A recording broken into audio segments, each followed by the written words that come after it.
again, YouTubers and Hero Factory fans. We have Surge.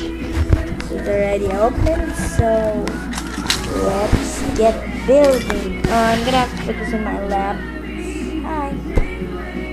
So we start getting.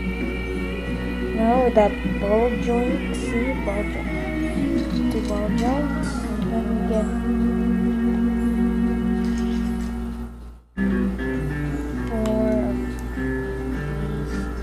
Parts. We're in Boracay. Not in the Philippines, but not sure. In another part. Boracay. So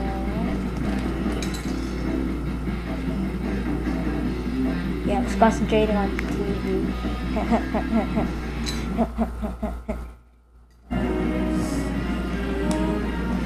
If you watch Hayate the Combat Butler, I like it.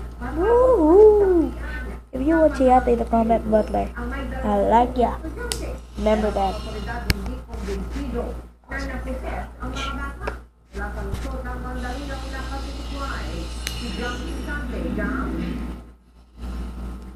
If you like my video, comment.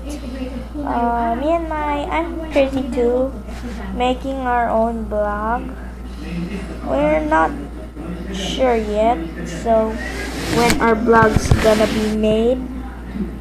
Yeah, okay. So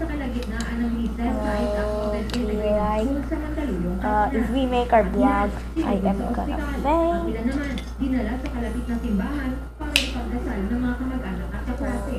Paniwala kasi nila, sinasapian ng demonyo ang mga bata. Nakausap namin ang ilang estudyante ng mahimasmasan. Kwento nila, may nakita raw silang tila isang maligno na humahabol sa kanila sa isang mapunong lugar.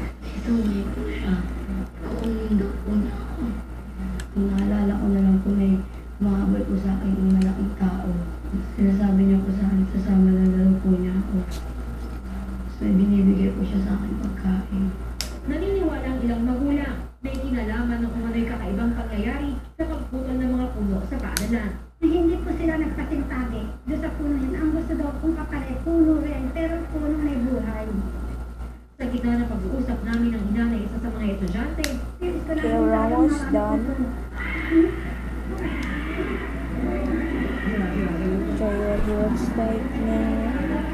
So all we need is his gun arm and his arm and his head.